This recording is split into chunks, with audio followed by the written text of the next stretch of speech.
The teaching methods from your community, from home, early childhood development. What and how are we teaching, and how can we change it so that we prepare ourselves and our children for the future, for the world that they're going into? Joining me from the Literacy Adult-Based Education, Yes. LABE Uganda, is the documentation manager, Nairuba Joyce. Good morning. Good morning, Flavia. You and I were having a very passionate conversation about education. Yeah. Off air, so I'm guessing there's a lot to tell our viewers. Hopefully they love it. Yes, what I'm holding is a complementary learning framework for early childhood care and education. We'll get into that. But I think what I asked you in the beginning when you and I were just talking, I was saying, what are we teaching? And how are we teaching it? Are we teaching just a straight old curriculum that you and I went through? Have things changed? What are we adding on to it? At the moment, I think what's going on is the kind of teachers that we are training are teaching this straight curriculum. Okay. And that is not very right. Because everybody is focusing on passing examination, so much so that they've forgotten about what happens after the examinations. The children are drilled into, these are the questions you're going to answer, this is how you answer them. Cram the answers. Cram the answers. Have you got it wrong? Then let's go back and revise it. Get it in that head, because that's what you're going to answer. And then when they're done with all that, there's the world that they're supposed to get into, and that's where things go wrong. Because the minute you step into the world, the examination ceases to be helpful. So what are you going to do then? How are you going to survive when you leave the school environment? That is where we need to put our focus, I believe. We need to be able to help our children know that when I leave the school compound, I'm going to be meeting different people. How do I relate with these people? How do I make a living with what I have? There is that saying of make lemonade when you're given the lemons. So how do I get to do that if the exam paper is off my desk then? Okay, so they teach us what it is. They don't teach us how to get to wherever we're going. Nobody does that. Because I was trying to think through, they're doing O-level exams. That's S4. Yeah. At S4, they had started teaching us how to think, so when you're writing an answer, it's all they're telling is more than 3 sentences. Just elaborate. And even then, you are elaborating for the sake of filling papers. Exactly. But you're not being critical about the way you're analyzing something. There's this thing called project learning, because when you're given something from the curriculum, then you're given an assignment to go out there and look at how does it work. Why are they saying this is the answer? In other countries, when they're teaching the children, they will allow you to make your own judgment, and somebody will keep encouraging you to go further, look for more supportive evidence. Why do you say that? Nobody does that. In our country, nobody does that. As long as you've been able to answer the question, and is that what the teacher said? Did the teacher say 1 + 1 Actually, is 2? you're wrong if you critically think. Exactly. If you question it, then you're wrong. You don't get that right. Yes. The teacher never comes back to you to ask, why did you think it was this? What evidence are you using to back up this? No, that doesn't happen. So I think that's completely wrong, and we need to rethink how we are doing our education. Okay. One of the documents you had was saying the teaching in local language, and you actually were telling me there's a policy on teaching in the local language. Tell us about that. So the government of Uganda has an education policy on using local language as a medium of instruction. That's perfect. That's really brilliant. They say it should be done from primary 1 to primary 3. Okay. But have the teachers been prepared enough? Are they equipped enough? Is this new? Because I didn't not. It's been here for I think since 2007. Oh, okay. Must have been around there. Yeah. But it's been in practice, it's been in use, but the teachers don't know how to apply what is in the policy. Yes. And when they say use local language as a medium of instruction, it's not just about that. Are the materials, the supportive materials for this there? Have the teachers been trained well enough to be able to do this? Maybe let's describe it for the viewer, what teaching in the local language ideally was supposed to mean. It's if I'm studying maybe colors. Yes. So to help me know colors, instead of saying red, you say it in the local language the same way I see it and use it at home. It's it goes with something else. It goes with the thematic curriculum. Okay. Now the thematic curriculum is also a government document done by National Curriculum Development Center, again for primary 1 to primary 3. And in this, they don't teach subjects to primary 1 to 3 children. They teach themes so that you know everything around you. So let's say they have chosen a theme which is about the home.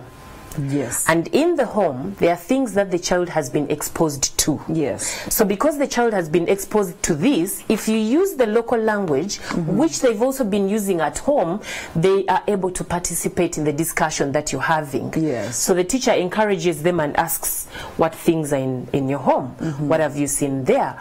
But then you're doing this in local language, so the child is able to understand what you're saying, and then you're giving them an opportunity to participate, because it's okay for them to tell you it is Chikopo in Lusoga. Yes. And we have the Chino. Not drum their heads looking for cap. Yeah, what is this? How am I know the answer, but I don't know the English word. Okay. For that answer. Right. So it gives them an opportunity to be creative, to be analytical, to even get back to the teacher and ask, why did you say this? If the teacher is using a story, then they are all attentive. Yes. It's not like, because in West Nile and Northern Uganda where we work, we again get into the classrooms. And when it was English, then the teacher would be talking about the boys and the girls and telling a story, and the child is actually doing the rote thing and responding, Kawo, Kapu, but they are actually not understanding what's happening. They are looking outside of the window. They just want to get out of that place as fast as they can. Because they're not really part and of yet it. if the teacher is using Kakwa and telling them this story, everybody's really that attentive. They want to ask, they want to understand what's going on. I hear you. That's the beauty about using local language as a medium of instruction. Okay, and I like that, because I think as adults, I've seen people always ask, what is this in Luganda? Because you can only think in mother tongue.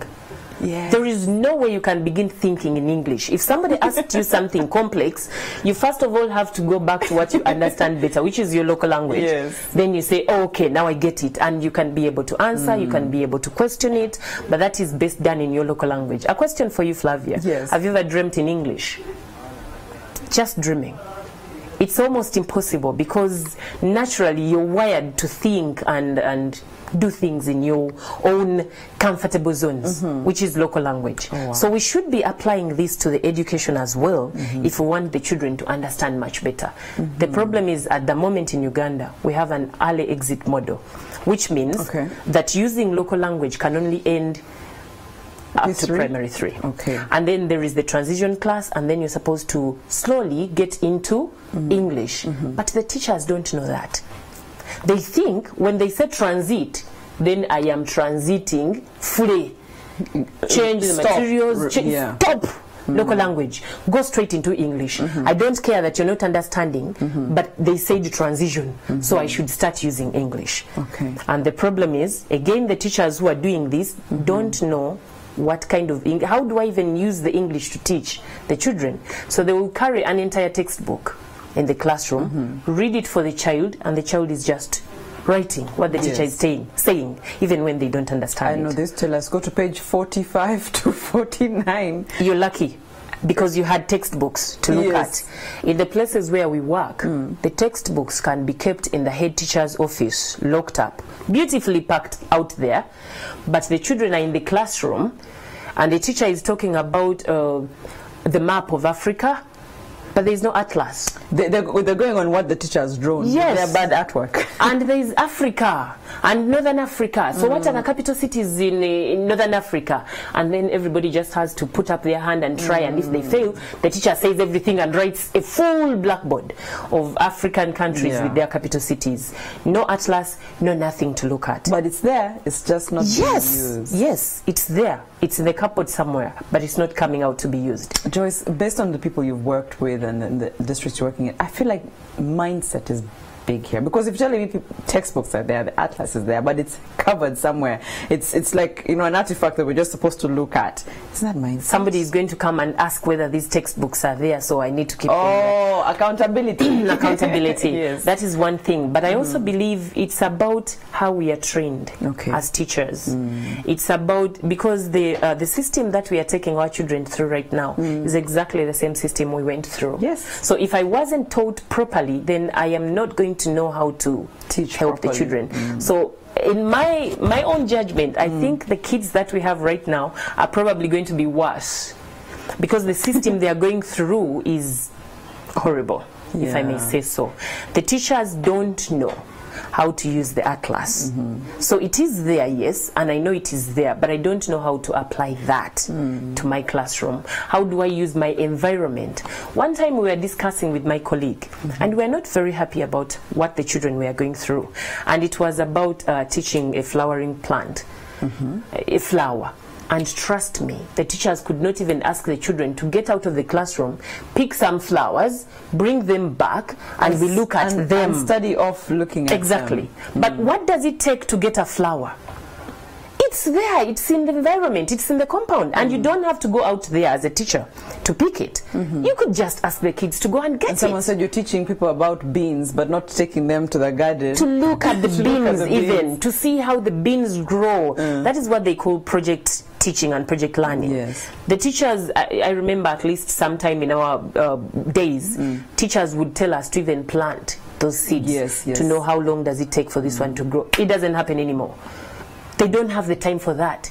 They only have the time to prepare for examinations. Yeah, I was even saying that I think the curriculum was closer to our past time than it is close to the future. So it's worse for the ones here. And for example, even if you say the map, if you're using the old atlases, things have changed. Yeah. Some countries have become something else. Bigger. Look at Uganda, we have more districts than we had. Exactly. So a lot of things need to change. So if a textbook is not changed or edited, then you're teaching something off a cake completely. Totally. So you said teachers are not trained.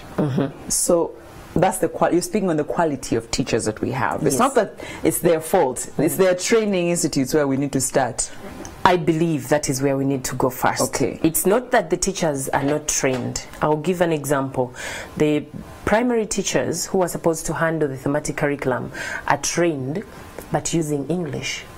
But you're saying when you get out of this institute, you're supposed to be using local language as a medium of instruction. Yes. But you're training me using English. So you're not showing me, you're not taking me through the journey that I'm supposed to take when I get out there into the classroom. Then as a teacher, I'm posted to Kabong. Thank you. So then how am I supposed to begin with this Kabong? I don't even know the Karamajong to use, and I wasn't trained in how to use the Karamajong. I was trained using English. So it becomes a hassle for me to just change all this. And the thematic curriculum itself is written in English. So how am I going to use this English document, translate it, make the lesson plans, and then a lot more work.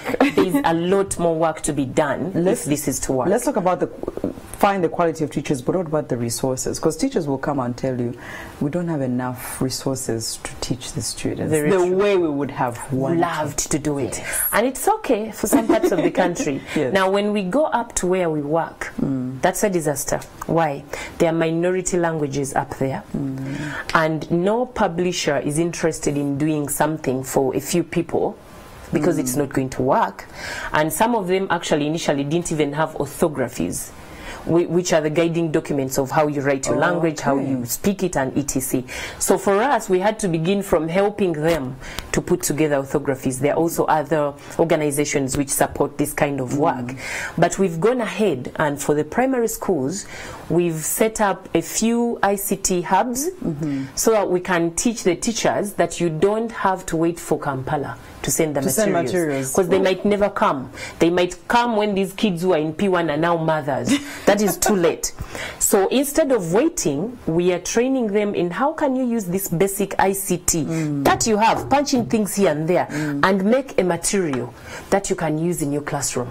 Make it in Kakwa, get a diagram, get a picture, draw it, because you have some artists among you. Draw it and scan it, and then type words. Begin with the leveled readers, so that at least at the end of the day, the children have something they can touch. I know when they talk about learning, it's not enough for somebody to talk at you. You're not learning. You need to use your eyes, you need to use your ears, you need to be able to touch. So we are encouraging the teachers for them to be much more proactive and actually make their own materials, even using the environment around. And then they'll be able to help the children better. That's in terms of the materials. So what is there is not sufficient, but it does not mean that we let it be until it's one day sufficient. No, it's never going to be I think there was an interesting picture of a teacher, I don't remember the country, who had drawn the computer with its keyboard and everything on the board for students, and was teaching them Control, Alt, Delete. This is where it would be on a computer, because where they were, they obviously did not have access to a computer. Exactly. And they took a picture of it, and Microsoft, I think, ended up, or I think it was Apple, who ended up giving them computers and said, start somewhere. But you could, that was good, because the teacher took initiative to try and do something. And not just write the word computer and say there's a thing called a computer. But draw it. Draw it and think outside the box. Exactly. I'm with Nairuba Joyce from Literacy Adult-Based Education. You're doing very many great things throughout the country to make sure that, and as I want to quote you, you had said you're contributing to an informed society. Yes, we are. Yeah, and she's been talking to us about teaching in local languages. Did you know that there's a policy where P1 to P3, at the very least, you can be taught in your local language, so you can actually critically say or think and say Echkopo from home, and they can tell you yes, and in English it is a cup. So it sort of helps you learn. But connect things. When we come to adults, mom, dad, the maid, the community, the one selling on the roadside, whoever I, as a child, I interact with is part of teaching me. Whether they want to or not. Whether they know it or not. That's true. You understand? And especially I learned this when I was interfacing with early childhood development, where they said, teach everyone at home what to do, because the child is with everyone at home. Now you have a complementary learning framework for early childhood care and education. This is up to 6 years old. Yes, that's up to 6 years old. 3 to 6. Yes. So what does this do in the communities? Okay. Well, as LABE, we believe in intergenerational learning and lifelong learning. Yes. And we believe that education is a journey. And it before they get to the examinations, the people who are going to do the examinations, they must be prepared for that journey. Now, the preparation begins at home. Just like you're going to visit someone, you don't prepare yourself along the way. You must prepare yourself before you leave. And we believe the preparation should begin at home in ECD. Now, the problem is the current ECD that we have, which is formal, cannot be sufficient to reach everyone. Think about Karamoja. Like you said, think about northern Uganda, somewhere in the rural areas inside there, West Nile. There are some places where the 80% of Ugandans who cannot afford to pay for that formal education. But you know, you're going far, even here in Kampala. We assume everyone can. In the Katangas, we just make an assumption, actually, you're right. So there are lots of people, 80% of Ugandans, we cannot pay for that formal kind of education. And so what we did was thinking of how do we reach those people who cannot pay for this, because they are also part of Ugandans. The ones who are keeping their child up to 6 years old to send them to school. And you're missing all that time up to when the child is 6. And because the school is far away from them, the kids cannot walk when they can't walk those long distances and cross the rivers when they're still that tiny. So what we did is thought of home-based ECD. Okay. And we have tried this, and we have done it in northern Uganda and West Nile, and we do it in what we call home learning centers. Okay. Now this is just a home where the neighbors come together and say, let's equip Flavia's home, and that is where all our children will go to learn from. So they agree on that, they cut down poles, they make their own swings using whatever is locally available. They get a volunteer parent who is saying, I'll put in my time to lead the sessions.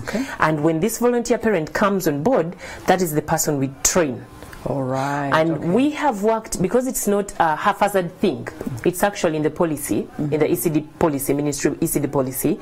We've worked with NCDC to come up with that complementary learning framework.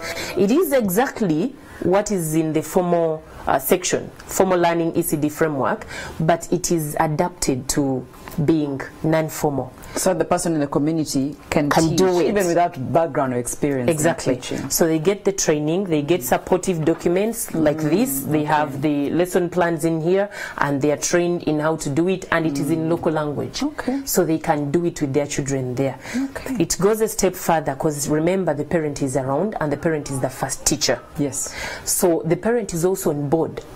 And they are also learning, how do I support my child while they are here? What if the child comes back home from primary school? What am I supposed to do as a parent? Because you remember... Not to say sit in the corner and do your homework. No, you go and get there. the goats. Not even sit in the corner and do... That would be brilliant. If they would say sit in the corner. Go and wash plates, go and fetch water. Go get the cows. You put your books there. That is now nonsense. It doesn't... you will do that in school. That is wrong. But the parents don't know that. Yeah. So we help the parents to understand what is my role in my child's education. Rather than playing the blame game between teachers and parents, we also help the teachers to know, how do I bring the parent on board? Yes. When do I use the parent? What can the parent help me with?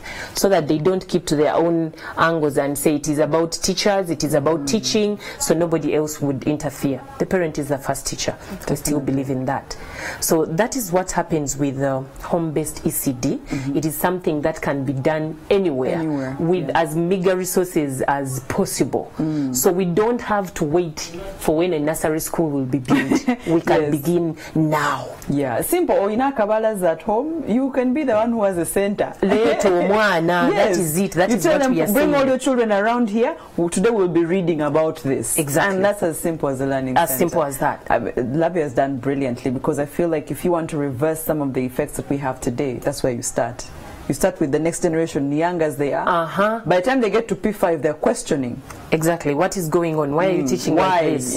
We've seen things happening differently. We were understanding much better in local language. So that is all about the home-based ECD, and we've seen it work, and it can work, and it is the only way to give these other children in rural communities, in marginalized communities, because the Ugandan policy talks about inclusive, equity. But how is it going to happen if some people are left out? Exactly. Thank you so much for your time this morning. My pleasure. Very informative. That is Nairuba Joyce from LABE. That's the Literacy Adult-Based Education. I think we can access this anywhere?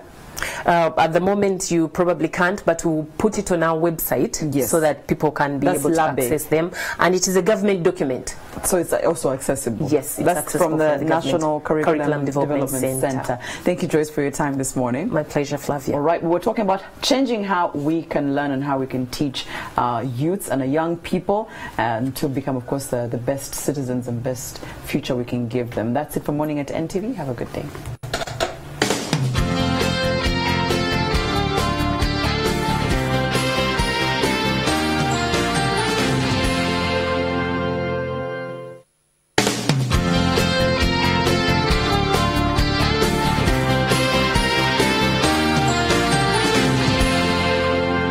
Watching Morning at NTV.